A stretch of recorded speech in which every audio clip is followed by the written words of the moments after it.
ప్రకృతి వైపరీత్యాలు, మార్కెట్ మోసాల చెలగాటానికి రైతులోకం కుంగిపోయింది.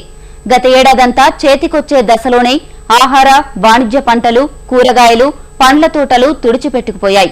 పెట్టుబడులు కరిగిపోయి రోజువారీ ఖర్చులకే అప్పులు చేస్తోన్న సందర్భం రైతులది. సాగుకెళ్లాలంటే కొత్త రుణాలు అగత్యం. పరివిధాల ఆర్థిక ఇబ్బందుల్లో ఉన్న తెలుగు రైతు బతుకు తెలిసిన ప్రభుత్వం హామీ మేరకు పంట రుణాలు రద్దు చేయాలి.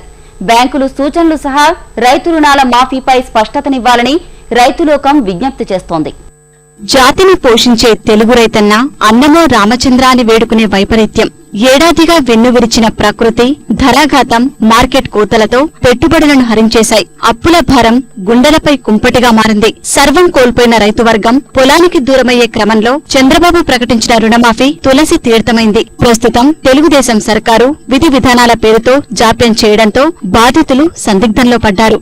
ఒక్క పశ్చిమ గోదావరి జిల్లాలో గత ఆర్థిక సంవత్సరంలో 5,415 కోట్ల రుణాలు మంజూరయ్యాయి. మరో 2,310 కోట్ల రూపాయల బకాయిలున్నాయి. ఈ మొత్తంలో 3,925 కోట్లు మాత్రమే పంట రుణాలు. మిగిలినవి బంగారం మీద తీసుకున్నవి. వరుస తుపాన్ల కారణంగా ఖరీఫ్, రబీ పంటలు కోల్పోయిన రైతాంగం అప్పులు తీర్చలేని పరిస్థితి. స్తోమత ఉన్న రైతులు దాదాపు 200 కోట్ల రూపాయల మేర బకాయిలు కట్టారు. మిగతా రైతులు రుణమాఫీ ప్రకటన అమలు కోసం ఎదురుచూస్తున్నారు. గడువు దాటితే ₹1,00,000 వడ్డీ లేని రుణాలకు రాయితీ వర్తించదు.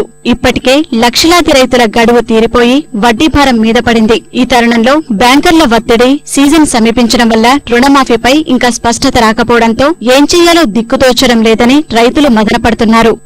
షరతులు లేకుండా రుణమాఫీ అన్నారు. ఇప్పుడు ఆ ప్రమాణ స్వీకారం రోజున రైతులు ఆసక్తిగా ఎంతో ఇదిగా ఎదురు చూస్తూ ఉంటే రుణమాఫీ సంతకం అనేది పెట్టకోకుండా దానికి ఒక కమిటీ నిర్ణయించానన్నారు. ఈ కమిటీ అంటేనే జాప్యం అయ్యేలాగా ఉంది. మాకు ఇప్పుడు ఖరీఫ్ సీజన్ స్టార్ట్ అయిపోయింది.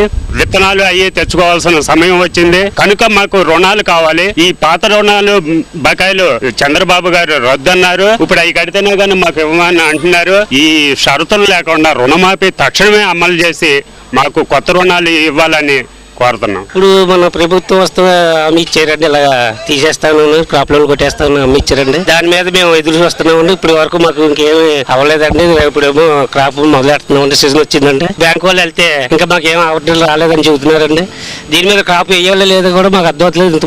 తొలకరికి ముందే బ్యాంకర్లు రుణ ప్రణాళికను ప్రకటిస్తారు. తదనుగుణంగానే రైతులకు పంట రుణాలను మంజూరు చేస్తారు. ఈ ఏడాది 5,000 కోట్ల రూపాయలకు పైనే పంట రుణాలు ఇవ్వాలని నిర్ణయించారు. రుణమాఫీ ప్రకటనతో బ్యాంకర్లు ఆచితూచి స్పందిస్తున్నారు. చేతిలో చిల్లిగవ్వ లేకుండా నాట్లకు ఉపక్రమించలేకపోతున్నారు. 3 ఏళ్లుగా వరుస తుపాన్లతో అప్పులు తీర్చనందున బాకీలు పుట్టడం లేదని బాధితులు వాపోతున్నారు. పంట రుణాల మాఫీ ఏదొకటి త్వరగా తేల్చేయాలని కోరుతున్నారు. ముందు పంట అన్నప్పటికీ వరుసనే 3-4 తుఫాన్లు వచ్చి పంట మొత్తం నేలమట్టం అయిందండి. గత 20 సంవత్సరాలుగా నాకు వ్యవసాయ రంగం తెలుసు.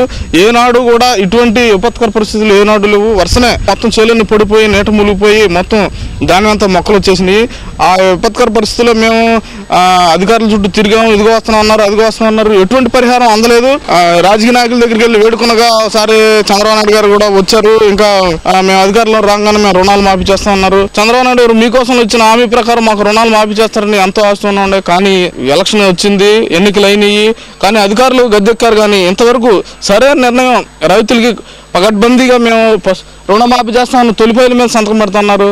కమిటీ వేసి సంతకం పెట్టారంటే దానివల్ల మేము ఈ యొక్క రుణమాఫీ ఎప్పుడవుద్దా ఏంటని ఎదురు చూస్తూ ఉన్నాం. మళ్ళీ కొత్త రుణాలు ఇచ్చే కానీ ఈ ఖరీఫ్ మళ్ళీ ఓడ్చడానికి రైతాంగం అనేది ముందు సన్నిద్ధం కాదండి. మాకు చంద్రబాబు నాయుడు గారు రుణమాఫీలు చేస్తున్నారు. దాని గురించి మాకు ఏమీ సంబంధం రాలేదు. తర్వాత ఇక్కడ బ్యాంకు వాళ్ళు నోటీసులు ఇస్తున్నారు. మాకు కొత్త అప్పులు కావాలంటే పాత అప్పులు తీర్చమని అంటున్నారు. మాకు ఏదైనా కొంచెం గమనించి వెళ్తే మాకు రుణాలు ఇస్తారని చెప్పేసి ఆశపడుతున్నాం. పంట సారా పంటలు తీసుకోవాలంటే మాకు పంట పెట్టుబడి పరిస్థితి ఏంటనేది అర్థం కావట్లేదండి. ఇప్పటికే 2-3 సార్లు అప్పులు చేసామండి. ఇప్పుడు అప్పులు చేసినా తీర్చే పరిస్థితుల్లో లేవు. మేము ఇప్పటికే 2-3 తుఫాన్ల వల్ల నష్టపోయి ఉన్నాం. ఇప్పుడు అప్పులు కావాలంటే మళ్ళీ ఇచ్చేవాళ్ళు కూడా కనపడలేదు. మీరు ఏదైనా గమనించి ఇస్తే మాకు ఉపకారం అవుతుంది. గోదావరి జిల్లాలో ఇప్పటికే ఖరీఫ్ సీజన్ ఊపందుకుంది.